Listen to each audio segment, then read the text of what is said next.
नमस्कार। वक्त 4 का चक्रव्यूह का है। मैं हूं राजेश कुमार। बुलेटिन की शुरुआत बड़ी खबर के साथ करेंगे। सोनभद्र से खबर है, जहां बीजेपी प्रदेश अध्यक्ष भूपेंद्र चौधरी का दौरा है और जिला कार्यालय में कार्यकर्ताओं से उन्होंने मुलाकात की है। और यहां पे कई दिग्गज मौजूद रहे, विधायक, पदाधिकारियों समेत कई नेता यहां पे मौजूद रहे। और प्रधानमंत्री नरेंद्र मोदी की मां के निधन के चलते कार्यक्रम को स्थगित किया गया है। यहां पे एक कार्यक्रम था जिसको स्थगित कर दिया गया। पत्रकारों से भी बात करने से यहां पे इनकार कर दिया गया। तो आपको यह भी बता दें कि आज चूंकि प्रधानमंत्री नरेंद्र मोदी की मां हीराबा का निधन हुआ उनका, और उसके बाद कई ऐसे कार्यक्रम थे नेताओं के जो स्थगित किए गए हैं। यहां पे अगर बात करें तो भूपेंद्र चौधरी यहां पहुंचे थे। तो प्रदेश अध्यक्ष भूपेंद्र चौधरी का यह दौरा, जिला कार्यालय में कार्यकर्ताओं से उन्होंने मुलाकात की। जिला अध्यक्ष, सदर विधायक, पदाधिकारियों समेत कई नेता यहां मौजूद रहे और जो कार्यक्रम यहां पे था फिलहाल उसको स्थगित कर दिया गया।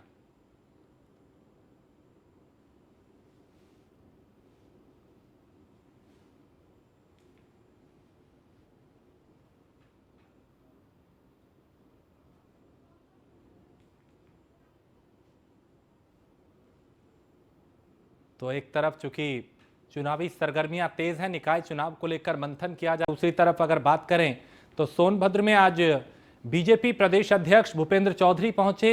जिला कार्यालय में उन्होंने कार्यकर्ताओं से मुलाकात की। जिला अध्यक्ष, सदर विधायक, पदाधिकारियों समेत कई नेता यहां पे मौजूद थे और प्रधानमंत्री की मां के निधन के चलते कार्यक्रम को स्थगित किया गया। मीडिया से भी भूपेंद्र चौधरी ने बात नहीं की।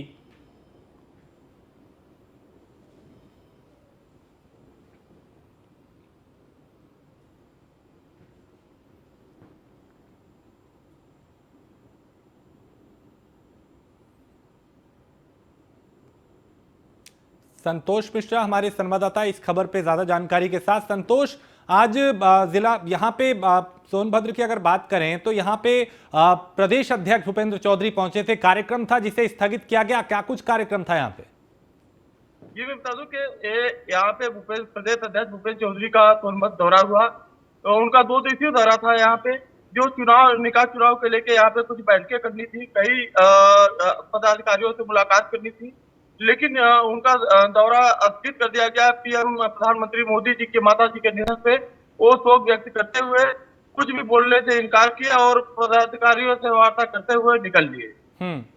और कार्यक्रम यहाँ पे क्या था? चूंकि प्रदेश अध्यक्ष पहुंचे हैं तो जाहिर है कोई बड़ा यहाँ पे मंथन करना होगा। निकाय चुनाव भी है, लोकसभा चुनाव भी है, लेकिन एक दुखद खबर आज गुजरात से आई जिसके बाद ये कार्यक्रम स्थगित किया गया। जी, यहाँ पे चारों विधानसभा में जैसे एक नगर पालिका है और 9 नगर पंचायतें हैं सोनभद्र जिले में, और सभी जिले में ओबीसी के लेके, आरक्षण के लेके जो है कि यहाँ पे मुद्दा गरमाया हुआ है। उसी के सिलसिले में इनके जो है कि पदाधिकारियों के साथ बैठक करनी थी, जिससे कि ये सूचना आते ही उनका प्रोग्राम स्थगित करना पड़ा और अपने कार्यकर्ताओं से मुलाकात किए और उनके साथ जो है कि 2 मिनट का मौन व्रत रख के आत्मा की शांति के लिए फिर जो है यहाँ से निकल लिए। बहुत शुक्रिया संतोष जानकारी के लिए। तो प्रदेश अध्यक्ष यहां पहुंचे थे लेकिन कार्यक्रम को स्थगित किया गया है और वो वहां से रवाना हो गए। अगली खबर लखनऊ से है, जहां बीएसपी कार्यालय में मायावती ने बैठक की और कोऑर्डिनेटर और जिला अध्यक्ष बैठक में मौजूद रहे। निकाय चुनाव और 2024 लोकसभा चुनाव को लेकर मंथन यहां पे किया गया।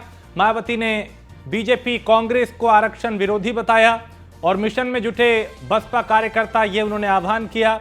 निकाय चुनाव समय से नहीं कराना सोची समझी साजिश है, ये भी उन्होंने आरोप लगाया। और सरकार की कथनी और करनी में अंतर है, मायावती के ये शब्द। तो सरकारी वादे और घोषणाएं जनता को चुभ रही हैं। जीएसटी के नाम पे व्यापारी वर्ग को परेशान किया जा रहा है।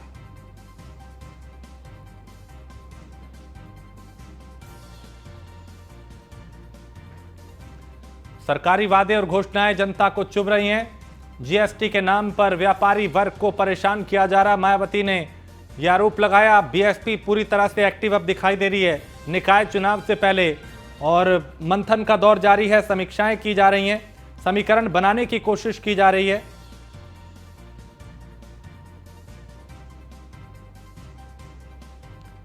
तो मायावती ने बीजेपी कांग्रेस को आरक्षण विरोधी बताया और मिशन में बसपा कार्यकर्ता जुट जाएं, यह आह्वान उन्होंने किया। और निकाय चुनाव समय से नहीं कराना सोची समझी साजिश उन्होंने बताया। तो सरकार की कथनी और करनी में अंतर मायावती ने बताया।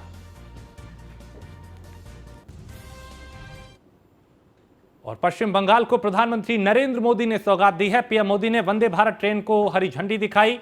वीडियो कॉन्फ्रेंसिंग के जरिए पीएम मोदी ने यह हरी झंडी दिखाई और वंदे भारत को प्रधानमंत्री ने हरी झंडी दिखा के रवाना किया। वंदे भारत ट्रेन हावड़ा से न्यू जलपाईगुड़ी रूट पे चलेगी और 7,800 करोड़ से अधिक की परियोजनाओं की आधारशिला प्रधानमंत्री ने यहां पे रखी।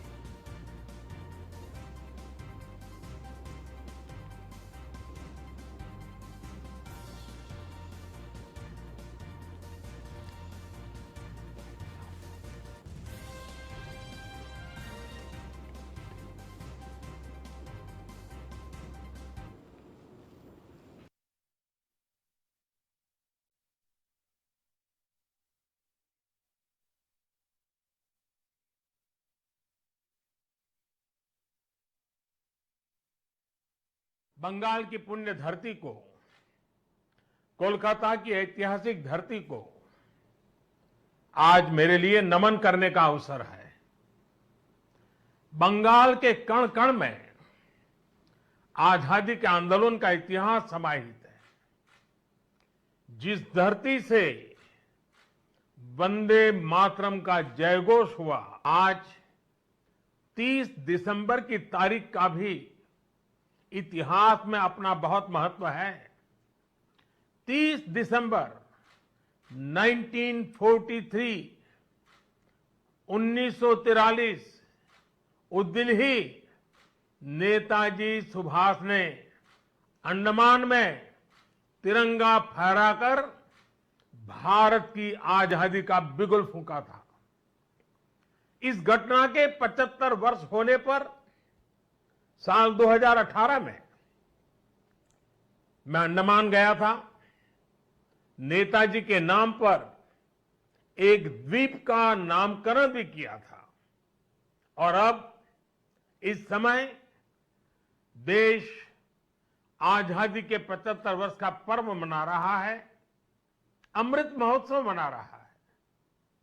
इसी अमृत महोत्सव में देश ने 475 वंदे भारत ट्रेन शुरू करने का संकल्प लिया था। आज इसी में से एक हावड़ा न्यू जलपाईगुड़ी वंदे भारत ट्रेन यहां कोलकाता से शुरू हुई है। आज ही रेलवे और मेट्रो की कनेक्टिविटी से जुड़े अन्य प्रोजेक्ट्स का भी लोकार्पण और शिलान्यास हुआ है। करीब 5,000 करोड़ रुपए की लागत से जोका बीबीडी बाग मेट्रो प्रोजेक्ट पर काम हो रहा है। बंगाल की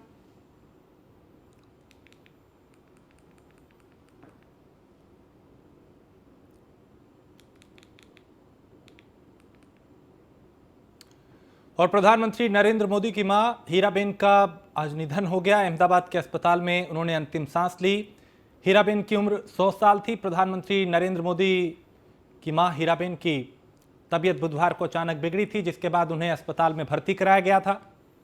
और प्रधानमंत्री की मां पंचतत्व में विलीन हुई हैं और पीएम ने उन्हें मुखाग्नि दी। उसके बाद वो कर्तव्य पथ पे लौटे, यानी उसके बाद आके उन्होंने पश्चिम बंगाल को कई करोड़ की सौगात दी। राष्ट्र सर्वोपरि और जिस पद पे वो हैं उसके जरिए एक संदेश देने की कोशिश भी की।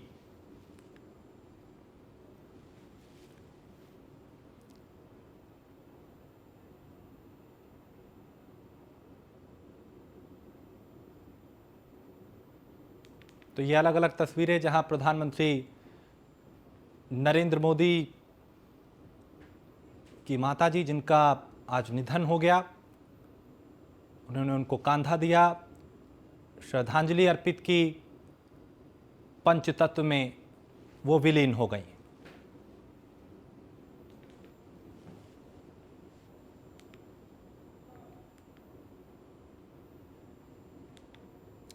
और वहीं अखिल भारत हिंदू महासभा के राष्ट्रीय अध्यक्ष स्वामी चक्रपाणी महाराज ने पीएम मोदी की मां के निधन पर दुख व्यक्त किया। साथ ही उन्होंने कहा कि हीराबेन मोदी जी को राष्ट्रमाता का सम्मान मिले और यही देश की तरफ से सच्ची श्रद्धांजलि होगी। यह अत्यंत दुख और पीड़ा की बात है कि आज हमारे देश के यशस्वी प्रधानमंत्री माननीय श्री नरेंद्र मोदी जी की पूज्य माता श्रीमती हीराबेन जी का निधन हो गया। वह भी 100 वर्ष पूरा की थी और यही नहीं बल्कि वह ऐसी माता श्री है जिन्होंने देश नहीं दुनिया के माताओं के लिए प्रेरणा छोड़ करके गई हैं और पूरी देश दुनिया के लोग आने वाले कल में प्रेरणा ग्रहण करेंगे, क्योंकि यह आदर्श जिस प्रकार से उन्होंने प्रस्तुत किया है कि किस प्रकार से एक संघर्षमय जीवन व्यतीत करके बर्तन मांज करके एक अपने बालक का लालन पोषण करती है और उसके अंदर ऐसे संस्कार भरती है कि वो बच्चा आज देश का प्रधानमंत्री है और राजनीति में कीर्तिमान स्थापित करने का काम किया वो है प्रधानमंत्री श्री नरेंद्र मोदी जी। मैं आज जब देश दुखी है, श्रद्धांजलि व्यक्त करती है, मैं भी श्रद्धांजलि देते हुए अखिल भारत हिंदू महासभा संत महासभा की तरफ से देश की सरकार से हम मांग करते हैं कि स्वर्गीय हीराबेन मोदी जी को देश की राष्ट्रमाता घोषित किया जाए, राष्ट्रमाता का सम्मान संसद से प्रस्ताव पास करके दिया जाए, क्योंकि राष्ट्र नहीं बल्कि पूरी दुनिया के लिए बड़ा स्रोत है। जिस प्रकार से उन्होंने संघर्ष के साथ प्रधानमंत्री मोदी जी को एक ताकत देने का काम किया, एक पालन पोषण करके संस्कार देने का काम किया। और वहीं कांग्रेस नेता आचार्य प्रमोद कृष्णम ने ट्वीट कर प्रधानमंत्री नरेंद्र मोदी की मां के निधन पे दुख व्यक्त किया। उन्होंने लिखा कि परम तत्व में विलीन हो गई है मां और दिव्यात्मा को शत शत नमन। तो इस तरह के ट्वीट आज तमाम राजनीतिक दिग्गजों ने किए, शोक संवेदनाएं व्यक्त की। फिर चाहे आचार्य प्रमोद कृष्णम हो, राहुल गांधी या तमाम अलग अलग दलों के नेताओं ने श्रद्धांजलि अर्पित की। और भारतीय क्रिकेट टीम के खिलाड़ी ऋषभ पंत सड़क हादसे में गंभीर रूप से घायल हो गए। ऋषभ पंत की BMW कार उस वक्त हादसे का शिकार हो गई जब वो दिल्ली से अपने घर रुड़की आ रहे थे। रुड़की के नारसन बॉर्डर पे उनकी कार का एक्सीडेंट हो गया। डिवाइडर से टकराने के बाद ऋषभ की जो कार है उसमें आग लग गई और ऋषभ पंत की कार पूरी तरह जल के खाक हो गई। शीशा तोड़ के पंत को गाड़ी से बाहर निकाला गया। देहरादून के मैक्स अस्पताल में फिलहाल उनका इलाज चल रहा है। डॉक्टर के मुताबिक ऋषभ पंत खतरे से बाहर है और उनके पैर में फ्रैक्चर हुआ है। हादसे के वक्त ऋषभ गाड़ी खुद चला रहे थे और मुख्यमंत्री पुष्कर सिंह धामी ने वाहन दुर्घटना में घायल क्रिकेटर ऋषभ पंत के बारे में अधिकारियों से जानकारी ली। सीएम ने उनका समुचित इलाज कराने की सभी संभव व्यवस्था सुनिश्चित करने के भी निर्देश दिए। मुख्यमंत्री ने ऋषभ पंत के शीघ्र स्वास्थ्य लाभ की कामना करते हुए कहा कि उनके इलाज का सारा व्यय राज्य सरकार द्वारा वहन किया जाएगा। अगर एयर एम्बुलेंस की आवश्यकता होती है तो उसकी भी व्यवस्था की जाए। ये 4 तस्वीरें, हाईवे का CCTV सामने आया है। हादसे के बाद कार में कैसे आग लगी वो तस्वीरें कैद हुई और उसके बाद ये तीसरी तस्वीर जहां घटना स्थल की ये तस्वीरें हैं। इसको देख के समझा जा सकता है कि हादसा कितना भयावह था और अस्पताल में उनका इलाज चलता हुआ। क्रिकेटर ऋषभ पंत अभी हॉस्पिटल में आए हैं और इनिशियली डॉक्टर्स की टीम उनकी देखभाल कर रही है, अंडर इवैल्यूएशन है वो, और कुछ जांचों के बाद ही हम आगे डिटेल बता पाएंगे। और फिलहाल वो स्थिर हैं और ऐसी कोई चिंता की बात अभी लग नहीं रही है। डॉक्टर्स की टीम पूरा इवैल्यूएशन कर ले, उसके बाद एक डिटेल मेडिकल बुलेटिन, उसके बाद अभी टीम उनसे बात भी कर रही है और उनके कहे अनुसार उनको जहाँ जहाँ के ऊपर चोट है उस हिसाब से वो इवैल्यूएशन भी कर रही है। अभी ऑर्थोपेडिक्स जो कि हड्डी रोग विशेषज्ञ होते हैं और प्लास्टिक सर्जन जो कि एब्रेशन वगैरह अगर कुछ चोट लगती है उसका मेन उसी का इलाज हम कर रहे हैं। बाकी जो अंदर की पूरा इवैल्यूएशन के बाद ही कोई हम देख पाएंगे कि अगर कोई गंभीर चोट है या नहीं है। एक बार इवैल्यूएशन पूरा हो जाए उसके बाद ही हम कुछ आगे बता पाते हैं। नहीं, अभी अंडर इवैल्यूएशन ही है, एक बार पूरा पता लग जाए फिर हम बताएंगे। बॉडी पेन जी अभी खतरे से बता रहे सर, बॉडी पेन कितना बता रहे? कांग्रेस नेता आचार्य प्रमोद कृष्णम ने ट्वीट कर पीएम मोदी की मां के निधन पर दुख व्यक्त किया। उन्होंने लिखा कि परम तत्व में विलीन हो गई मां, दिव्य आत्मा को शत शत नमन।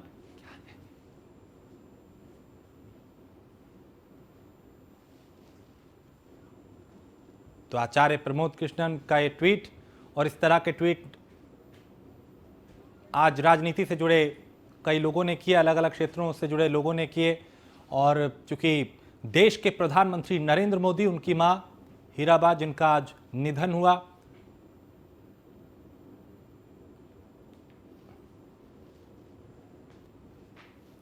क्रिकेटर ऋषभ पंत की एक्सीडेंट से जुड़ी सबसे बड़ी खबर आपको बताएं। हरियाणा रोडवेज के चालक परिचालक के कारण ऋषभ की जान बची और ऋषभ पंत के एक्सीडेंट के समय पीछे चल रही थी हरियाणा रोडवेज की बस।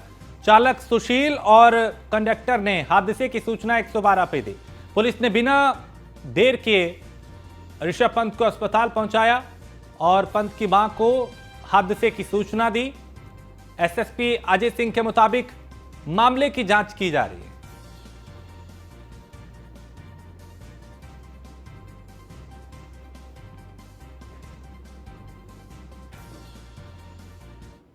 के 22 मिनट जो टाइम का पता चला था, दिल्ली रुड़की हाईवे पर जो है ऋषभ पंत जी दिल्ली से आ रहे थे अपने घर की ओर, तो वहाँ डिवाइडर से गाड़ी लड़ने के कारण जो पलटी थी, इसके बाद उसमें आग लग गई थी।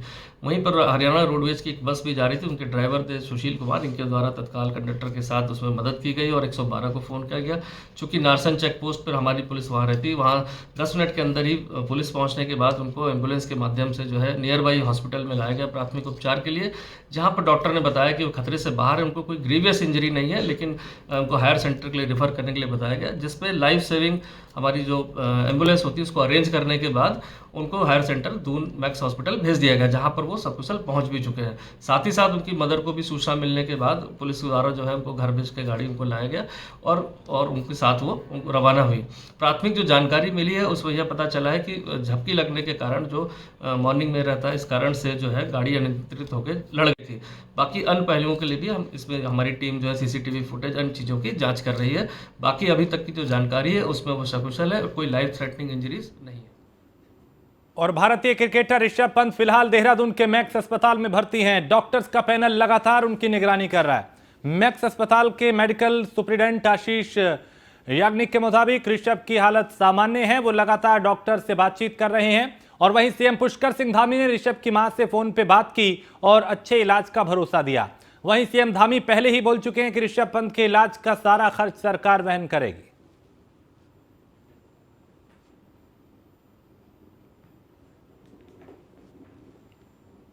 खबर मैनपुरी से है, जहां फर्जी अभिलेख लगाकर नौकरी कर रही शिक्षिका को बर्खास्त किया गया है। शिक्षिका ने एक ही साल में पास किया था हाई स्कूल और इंटर। जिला चयन समिति के अनुमोदन के बाद बीएसए ने यह कार्रवाई की है। तो शिक्षिका ने एक ही साल में 10वीं और 12वीं को पास किया और जिला चयन समिति के अनुमोदन के बाद बीएसए ने यह कार्रवाई की है। तो फर्जी अभिलेख लगाकर नौकरी कर रही शिक्षिका के खिलाफ कार्रवाई की गई है। शिक्षिका को बर्खास्त किया गया है। इस महिला टीचर ने एक ही साल में हाई स्कूल और इंटर किया, यानी 10वीं और 12वीं की थी। अभिषेक जैन हमारे संवाददाता मैनपुरी से ज्यादा जानकारी के साथ। अभिषेक, शिक्षिका के खिलाफ कार्रवाई की गई, बताया जा रहा है कि फर्जी मार्कशीट थी कुछ? बिल्कुल, ये जो मामला है वो मैनपुरी का है, जो किसनी में एक प्राइमरी विद्यालय है, जहां पर ये शिक्षिका काफी समय से नौकरी कर रही थी और उसकी जांच के लिए बीएसए को जब सूचना मिली, बीएसए ने तत्काल बीएसए को जांच सौंपी, जिसमें कार्रवाई करते हुए जांच में ये अभिलेख जो थे जिस पर इसने नौकरी की थी वो अभिलेख पूरे फर्जी पाए गए, जिसके बाद एक कमेटी बिठाई गई, उसकी जांच कराई गई। जांच करने के बाद इसमें ये अभिलेख इसके टोटल फर्जी पाए गए, जिस पर कार्रवाई करते हुए इसको बर्खास्त कर दिया गया है। जी राजेश, बहुत शुक्रिया अभिषेक जानकारी के लिए। तो इस बीएसए ने कार्रवाई की है, महिला शिक्षिका को यहाँ पे सस्पेंड किया गया है और आगे की कार्रवाई भी की जा रही है। उधर चंदौली में ऑक्सीजन सिलेंडर के ब्लास्ट होने से 2 लोगों की मौत के मामले में सीसीटीवी फुटेज सामने आया है। वीडियो में देखा जा सकता है कि अस्पताल पर ऑक्सीजन सिलेंडर उतारते वक्त ये जमीन पर गिरा और जिसके चलते ये हादसा हुआ। ये पूरा मामला मुगल सराय कोतवाली के दयाल अस्पताल का बताया जा रहा है।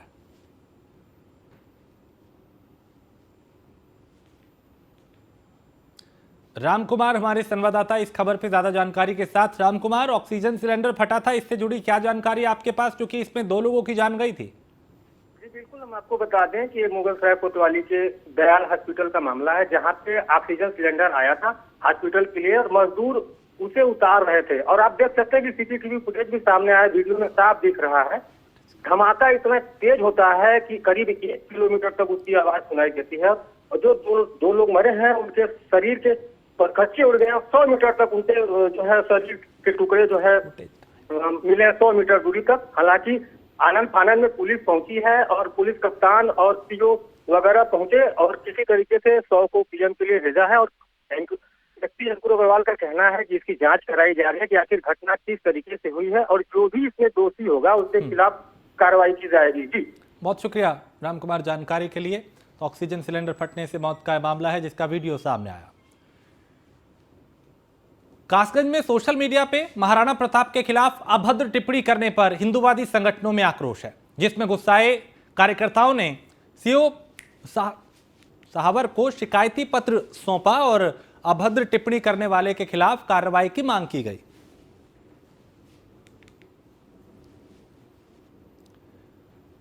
और कानपुर के बिठूर थाना क्षेत्र के सिंहपुर ईश्वरीगंज इलाके में मामूली विवाद में दबंगों ने बीच सड़क पे महिला की लाठी डंडों से पिटाई कर दी और ईंट पत्थर भी चलाए। बीच सड़क पे चले ईंट पत्थर से कई लोग घायल भी हुए।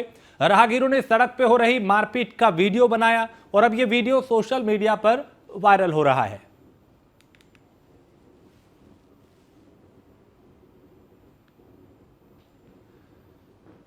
और लखनऊ से बड़ी खबर, जहां रोडवेज संविदा के 5 चालक परिचालक जो है उनको बर्खास्त किया गया है और काम में लापरवाही करने पर इन्हें बर्खास्त किया गया है। लखनऊ परिक्षेत्र के अवध बस डिपो में तैनात थे ये सभी। 1 कंडक्टर 4 ड्राइवर पर यह कार्रवाई की गई है और लापरवाही बरतने के मामले में कार्रवाई की गई है। तो 1 कंडक्टर और 4 ड्राइवर जिन पर यह गाजगिरी है और रोडवेज संविदा के 1 कंडक्टर और 4 ड्राइवर के खिलाफ कार्रवाई की गई है।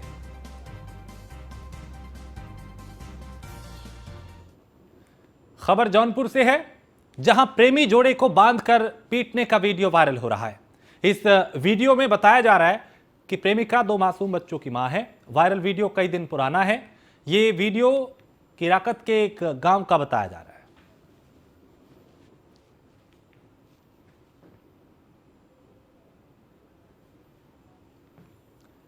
अमरोहा में स्वास्थ्य विभाग की मिलीभगत का एक बड़ा खुलासा हुआ है। यहां बताया जा रहा है कि झोलाछाप डॉक्टर अवैध अल्ट्रासाउंड सेंटर चला रहे थे और फर्जी अल्ट्रासाउंड सेंटर पे यहां पे लिंग परीक्षण किया जा रहा था, जिसके बाद विभाग ने कार्रवाई करते हुए मशीन समेत 6 लोगों को यानी मशीन को भी जब्त किया और 6 लोगों को गिरफ्तार किया है। मामला हसनपुर कोतवाली क्षेत्र के अब्दुल्ला कॉलोनी का बताया जा रहा है।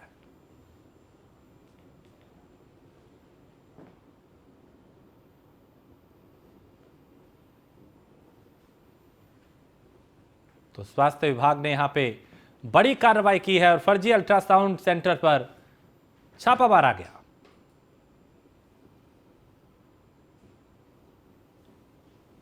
और रामपुर में बीजेपी सांसद घनश्याम लोधी ने कंबल वितरण कार्यक्रम में वो पहुंचे, जहां उन्होंने जरूरतमंदों को कंबल वितरित किए। इस दौरान उन्होंने मीडिया से बात करते हुए कहा कि सरकार की योजना हर गरीब तक पहुंच रही है। विपक्ष की सरकार पे ओबीसी आरक्षण विरोधी होने के आरोप वाले सवाल के जवाब में कहा कि विपक्ष बौखलाया हुआ है।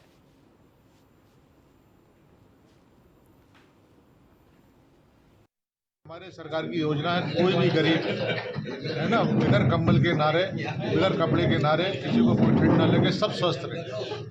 और इस पे हमारी सरकार पहल कर रही है।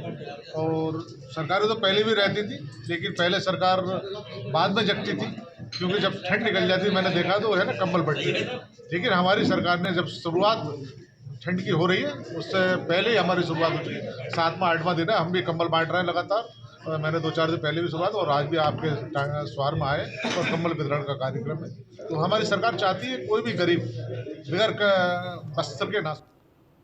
हमीरपुर में बीती रात शराब की दुकान बंद कर घर लौट रहे 2 सेल्समैन को बदमाशों ने घेर लिया और यहां बताया जा रहा है कि सेल्समैन से बदमाश ने पहले तो जमकर मारपीट की और शराब की दुकान के 40,000 रुपये और सेल्समैन का मोबाइल छीन के भाग गए। घायल सेल्समैन को इलाज के लिए जिला अस्पताल में भर्ती कराया गया है।